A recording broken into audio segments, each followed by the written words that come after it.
take a bunch of kids on a trip or a journey, a school trip or something, boy, oh boy, you'll have lots of surprises that you didn't dream of having, that you're going to have.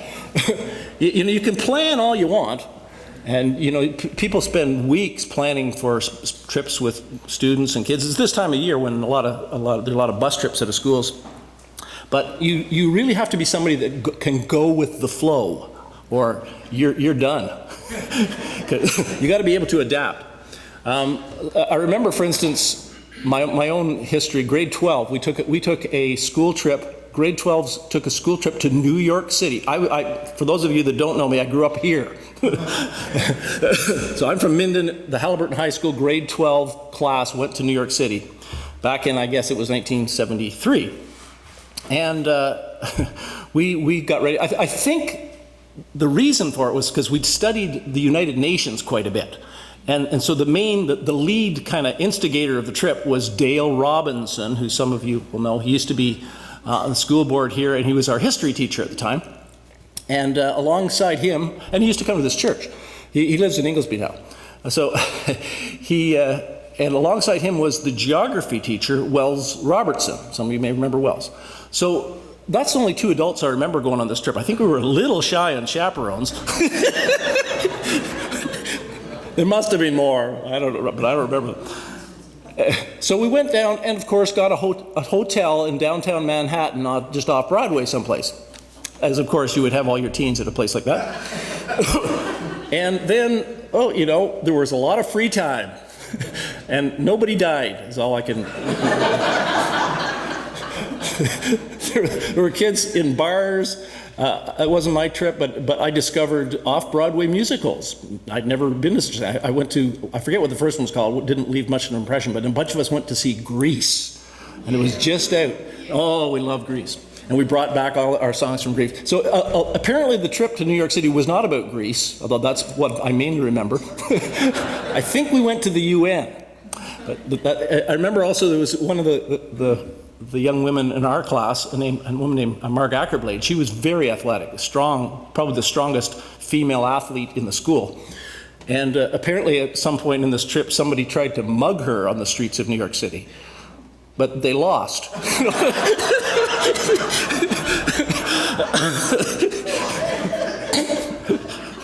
So years later, after we moved back here, I remember talking to Dale. Dale was in the school board back then. And I said, "Do you remember the time we went to New York City?" He says, oh, I don't know what we were thinking.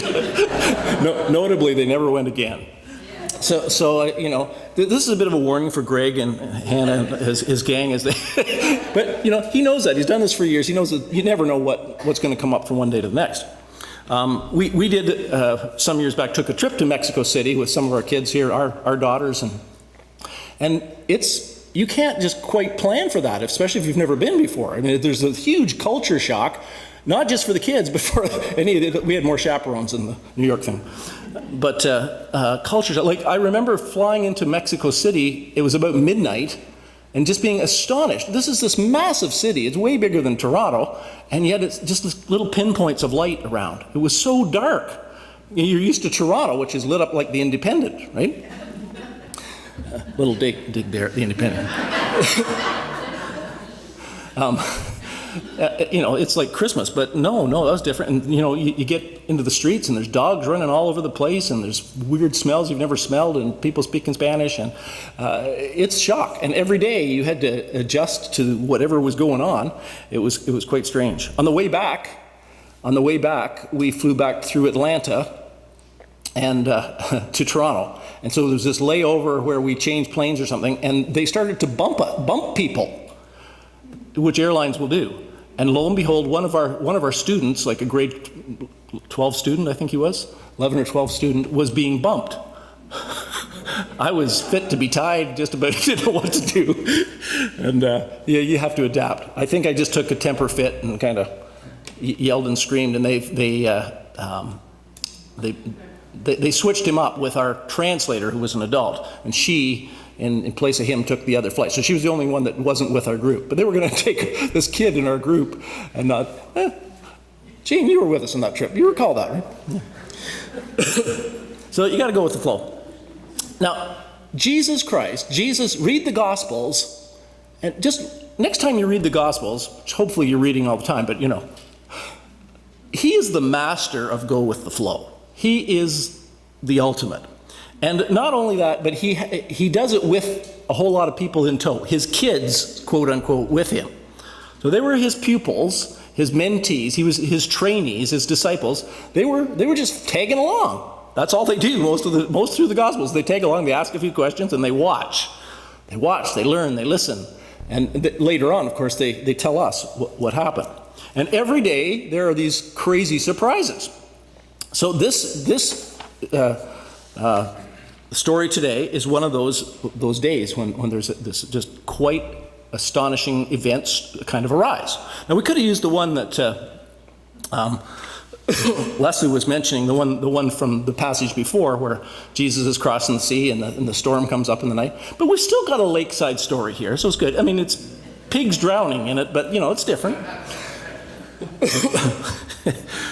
So he gets to shore. Now, the interesting thing about this is Jesus is headed off into Gentile country. Now, this is way beyond the pale. He's Jewish, and the rule basically within the Jewish community was you don't associate with Gentiles. You stay away. And Jesus heads over there for a little mission trip of his own. And he gets to the country of the Gerasenes or the Gadarenes. Different translations have different words for it. So it's on the far side of the lake. It's Gentile country. And the welcoming committee is a little strange, let's just say. So he gets there, and there's this guy that is at least nuts. And we're told he's demon-possessed. And listen to the description again. For a long time, this man had not worn clothes or lived in a house, but had lived in the tombs. When he saw Jesus, he cried out and fell at his feet, shouting at the top of his voice, "What do you want with me, Jesus, Son of the Most High God? I beg you, don't torture me." Well, he probably wasn't thinking that was going to happen when he got up that morning. I mean, that's something to adapt to. If you can imagine the people in this community, let's say they were excited or they'd heard of somebody like Jesus, that he was coming, or that he might come someday. And they would want to probably be welcoming and, interested. And but they didn't want this guy to be the first guy he saw. If you ever have one of those family parties or a big party, and you kind of know everybody's welcome, everybody's invited, but you sure hope Uncle Bob doesn't show up. I'm guessing this was the guy they did not want to show up. They're hoping he's going to stay away that day. No, he's right there front and foremost. He's groveling on the ground before Jesus, and then he starts yelling. He doesn't just talk quietly, he yells at the top of his voice. He says, "What do you want with me, Jesus, Son of the Most High God?" So an intriguing little detail here, which is in other instances in the gospel where Jesus encounters demons, they seem to know who he is. So in the spiritual realm, it's apparent who Jesus is. Whereas in the human realm, not so much. It takes quite a while for people to cotton on to who this guy is, and especially. But they know who he is, but they don't know anything about him. They don't understand that he's full of compassion and grace and kindness. I mean, they just he's going to torture us. I mean, they just have a rejectionist viewpoint towards him at the outset. They hate and they're annoyed and upset by him. Interesting. So that's his greeting that he gets. So apparently, it says Jesus commanded the evil spirit to come out of the man, and he doesn't go. Now that's the only time you'll see that, I think, in all the Gospels, where Jesus commands the evil spirit to come out, and it doesn't work. In other words, it doesn't happen. And what are we to think? So that's a challenge. So something's going on here, and Jesus has to adapt. And so what he does is he asks, I don't think in any other gospel story of Jesus encountering evil like this, does he talk to the evil spirits like this. And he says, "What is your name?" That's all he says, "What is your name?" And the guy says, "My name is Legion, for we are many." So, which probably is there to explain to us why he just didn't go. It's much more powerful. It's a huger degree of oppression and suppression and what is it called? Possession than anyone else. Jesus had commanded the evil spirit to come out of that. So he he's got a lot of power in him. He was chained hand and foot and kept under guard. He had broken his chains and been driven by the demon into solitary places. And so Jesus asked them name, he says, Legion, and they begged him repeatedly not to order them to go into the abyss. What kind of conversation is that? Please don't send us into the abyss. We don't deal with that on a regular basis. But Jesus did. And I looked up this word abyss. It's actually the same word in the original. In the Greek, it's abyssos, and from which we get the word abyss. This is the only place you find it in all the Gospels. It's 9 times in the New Testament, 7 times in the book of Revelation. And this is the only time in the Gospels. And those times in the book of Revelation where it's usually translated the bottomless pit. Bottomless pit where dwell Satan and the demons. So that's the place they don't want Jesus to send them. They've got this pretty sweet situation going here inside this guy, I guess. And so then it says they plead with him to let them go into pigs. Okay. There's a herd of pigs on the side, which is another clue that we're in Gentile country because, as you know, the Jewish people didn't have pigs. They were not allowed. They couldn't eat pigs. So there's a herd of swine on the hillside. And it says Jesus permits them. And so they take off, they leave the man, they go into the herd of pigs, and the pigs all run down the hill and drown in the Sea of Galilee. What a day. Just like, I don't think you could make this stuff up. So they drown in the Sea of Galilee. Now, that's a problematic text right there. And a lot of people, if you read the commentaries, they're trying to explain this because basically this is the livelihood of a whole lot of people in that community, right? It's like having a herd of cattle or a herd of sheep. And now they're gone. What have you done to the economy and to the livelihood of some people in this community? It's kind of a questionable thing, and Jesus allowed it. And I have no answer for that, really. I have some guesses. One thing is, even pigs won't put up with the demons, right? So that's one. I suspect part of it is that Jesus allowed it because it was important to indicate the reality of the situation. It's one thing to have the conversation and say, oh, this demon-possessed and we're legion. But when you see a herd of pigs fly down a hill and drown in the sea, you're very impressed. And the people there were very impressed. And once they got wind of it from the village nearby, they came over there, and it says, sitting at Jesus' feet, dressed, and they came to Jesus. They found the man from whom the demons had gone out, sitting at Jesus' feet, dressed and in his right mind. And they were afraid. They are very impressed, and they're scared. And they asked him about the people that saw it about it, and they tell them. Then all the people of the region of the Gerasenes asked Jesus to leave them, because they were overcome with fear. So he got into the boat and left. Wow.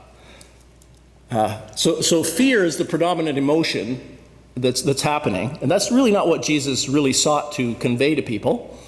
And then, of course, they're begging him to leave. And notably, that's what he does do. Now, you've got to think, well, what's going on here? Jesus came over there to bless people, to heal people, to teach them the truth, to show them grace, to teach them about God, the true God, and he delivers the most messed up person in the community from his messed upness, from this, demon possession, and then they tell him to get out of there. You'd think that might be a little bit offensive, but Jesus does it. And to me, that's a huge lesson, just stuck in the middle of this. That's the way God is. That's the way Jesus is. I'm back again to 1 Corinthians 13. Love does not insist on its own way. God is not pushy. He must be invited. He must be welcomed. If we put up barriers, if we push him away, he just stays away.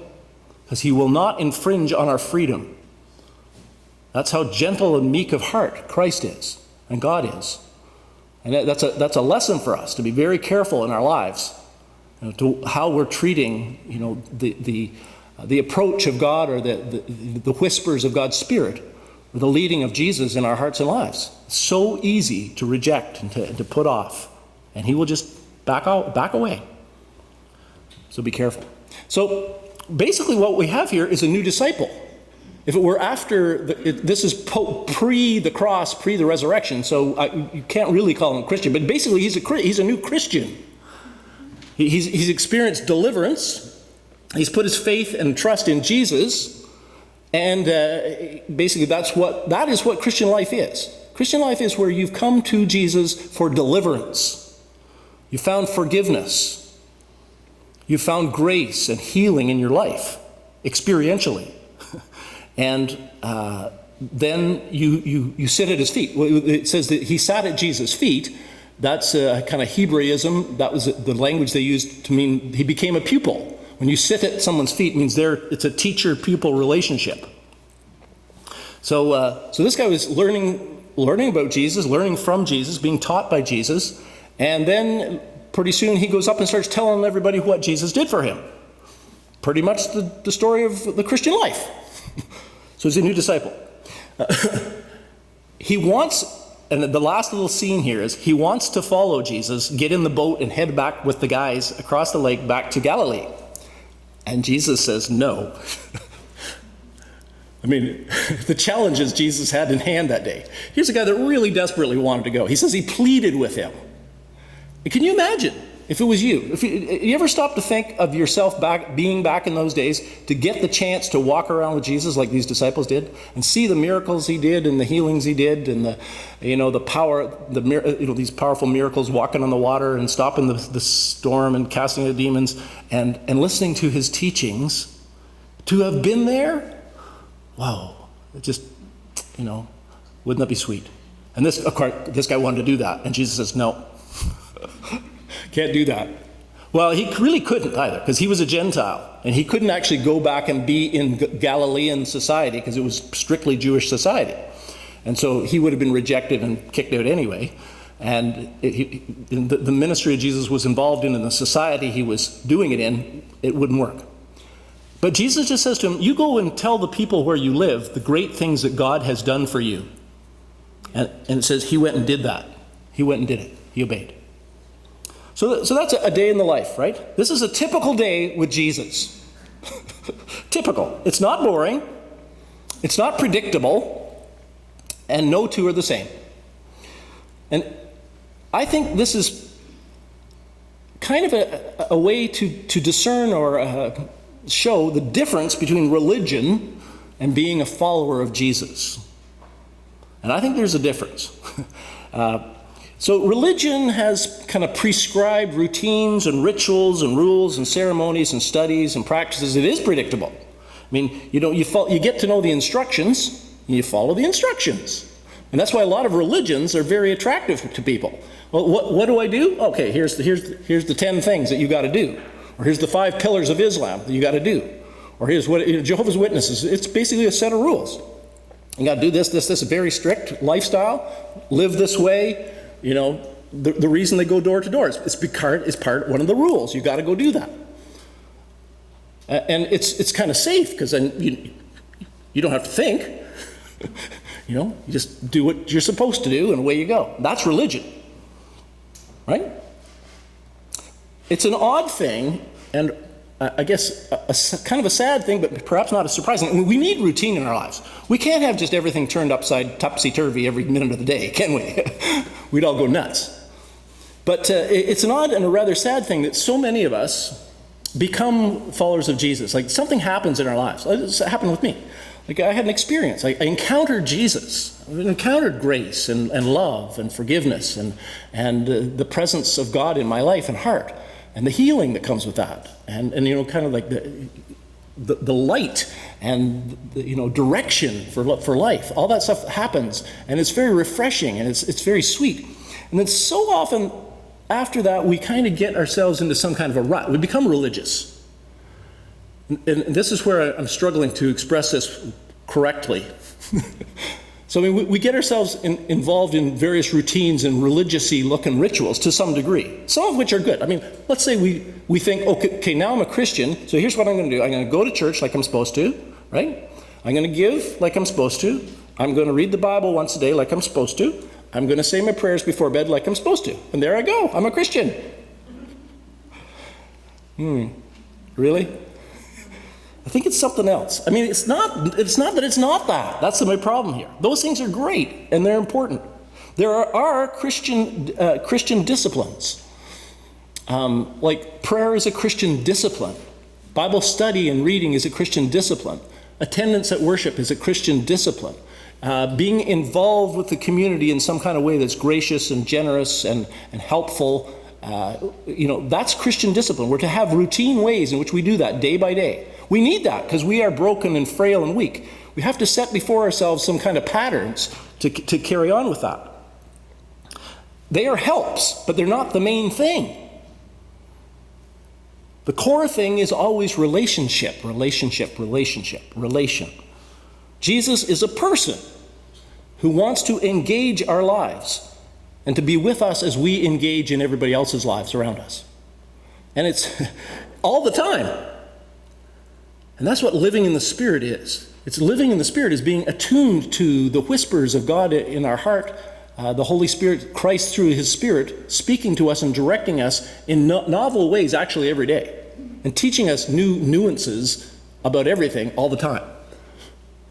It's not just, I got it, because I've learned it. It's living. It's quite an adventure, really. It's personal. It's ever-changing. It's dynamic. It's go with the flow. It's fun. Do you realize that? Or are you stuck in religion definition of Christianity? And I think we may all understand what I'm saying, but I think many around us in our community think when they hear that we're Christians that we're religious. Think, they're into the Christian religion because they go to church. Apparently they believe a whole bunch of stuff. And I'm not into that myself. And they're partly right, but I wish we could convey to them that that's not really what it's about. I mean, we are the same as everybody else. We need to eat and sleep and have friends and watch TV and sports and do jobs and work, and we're basically the same as everybody else, except because Christ is in our lives, the depth, the profoundness of our experience of life is way more rich, way more deep, way more broad, because we're with God who made us. We have been reunited to our Maker through Christ. And it just changes everything and fills us with joy and wonder and worship all the time, just by grace. And how do we get that message across? I wish we could, because it's life abundant, it's the best life, and it's the life we're meant to live. And it's go with the flow. Shall we pray?